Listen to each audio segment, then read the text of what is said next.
It's on. All right. I'm going to walk a little bit, so I'm going to use this one because I got my act together this year, and I have slides.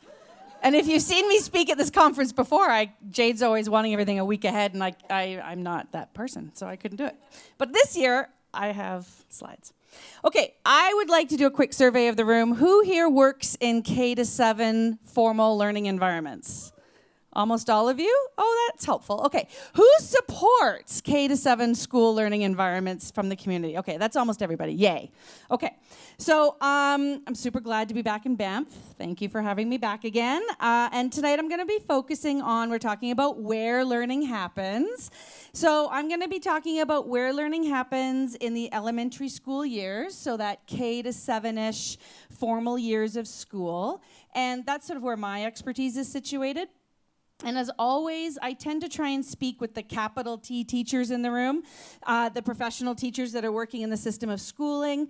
And in these talks, I try to bridge understandings of how outdoor learning works in the school context. And so this can reduce barriers to outdoor learning and really helps us get more kids outdoors more often. Okay, look, I have slides. There we go. So, when considering where learning happens, and that's, of course, the theme, so we're going to stick to where I'm going to ask you to consider where learning happens in play.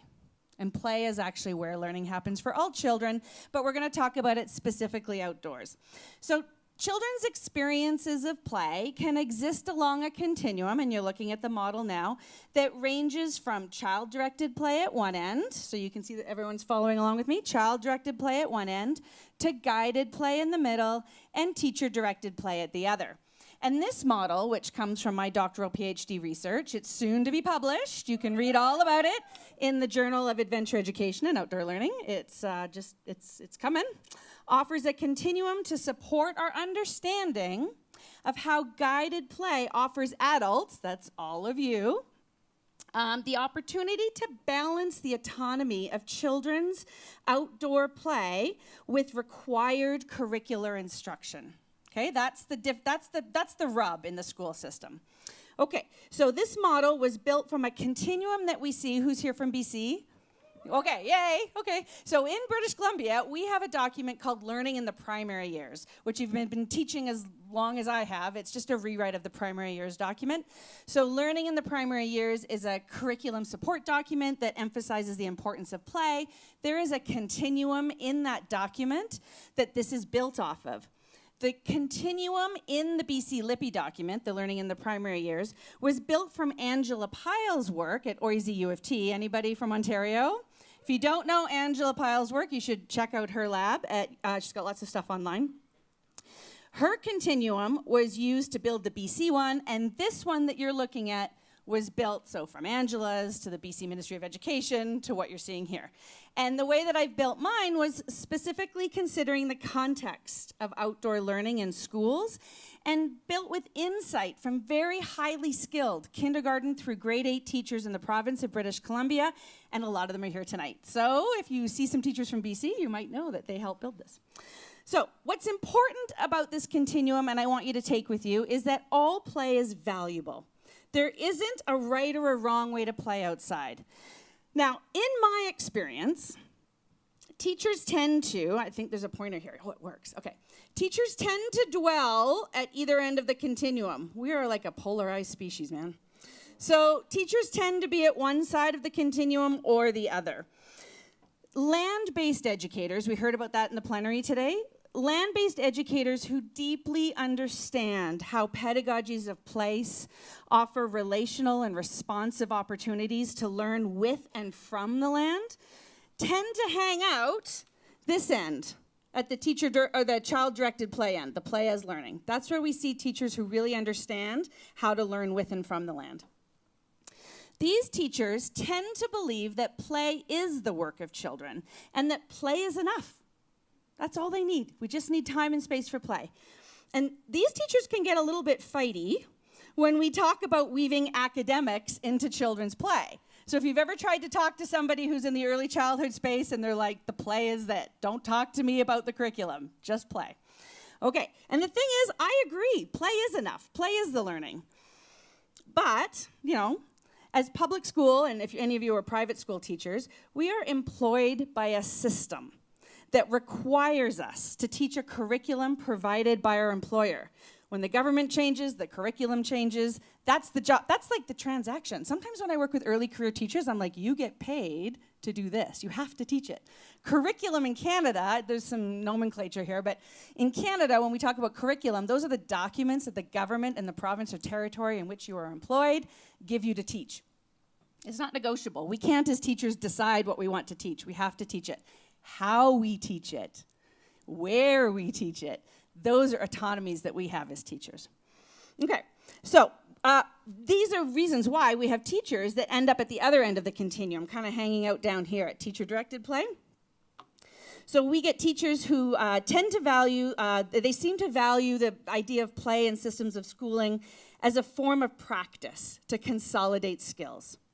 And so these are often outcomes-oriented adults who use play as a vehicle to engage learners. And we see a lot of our physical education friends hanging out down there. So in that continuum, that's games with rules. Play that is the teachers deciding the game and how to play it, those are games with rules. That's at that end of the continuum, teacher-directed play. We also see some of our science of reading colleagues down at this end. Right? So play is a form of practice. The purpose of play in school is we are practicing and consolidating skills. So play is literally how children learn. And many teachers, including myself, we exist along the continuum.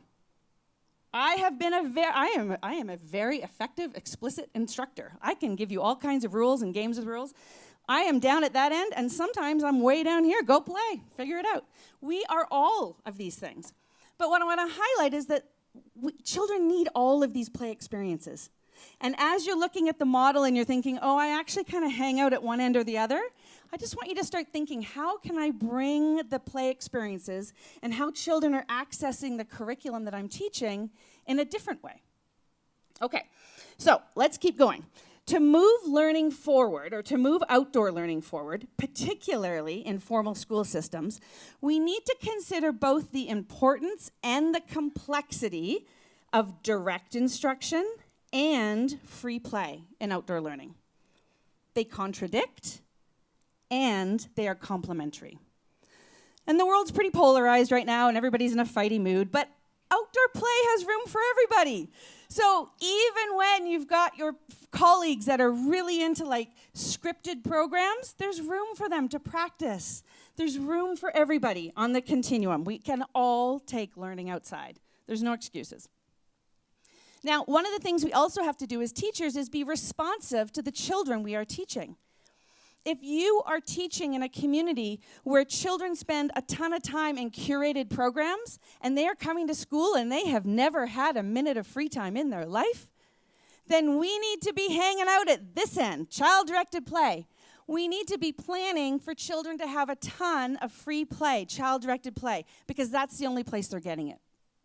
And likewise, if you are teaching in a community where children are coming to school, very free-range, wild childhoods, sometimes they're going to need more like command games and structured play so that they can learn how to be in a learning community, right? School is a system. Kids have to learn together in community.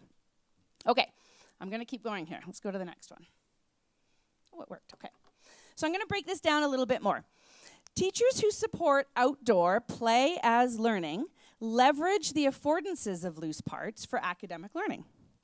Play as learning supports active participation to construct knowledge. We are building our understandings in the natural world. Teachers who pedagogically conceptualize play as learning can flexibly provision and curate play in response to the developmental needs of their learners and the curricular demands of the grade they're teaching. So this is spontaneous free play that's controlled and directed by children, which we know there's a global body of research which positively contributes to the mental, social, physical health of children, while also enhancing their emotional and social self-regulation. Now, child-initiated play can serve as a catalyst for divergent and emergent learning. And the role of the teacher here, because everyone's like, the kids are just playing outside, they're climbing trees, jumping in puddles. What's my job, right? Well, the job of the teacher is to carefully observe children's play and weave required curricular learning into the play according to the provincial standards of the grade. So in this example, the encounter is child-initiated and extended by the teacher to intentionally guide the implementation of required curricular learning. Teachers might guide this play towards conceptual understandings of equal, right?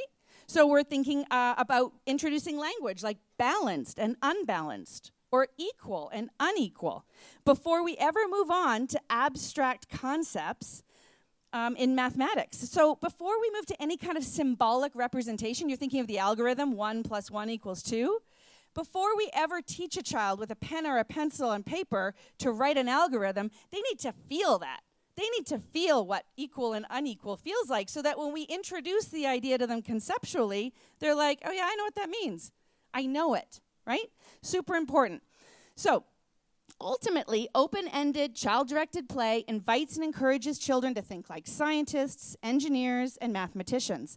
And the provisions that we provide and invite children to play with can be scaffolded into guided curricular learning.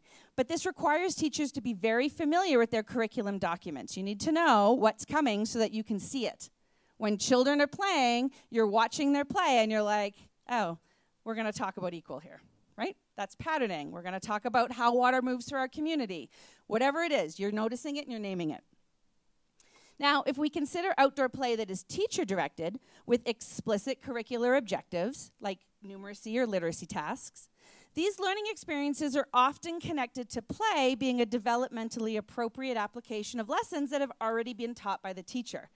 And this play is important too because it supports specific and targeted skills like phonics or fundamental movement skills. When we play all kinds of PE games outdoors, we are practicing and building those skills and dispositions. This play as practice disposition often reflects beliefs that learning objectives do not change, just the context for learning does. So we're still teaching what we have to teach in grade 1 or grade 3 or grade 7 or grade 9. We're just changing where it happens. We keep the same objectives, we just take them outside. Okay, now I know I'm running out of time because Jillian gave me the heads up here, so I'm going to keep moving. I had other stuff to say, but I'm running out of time.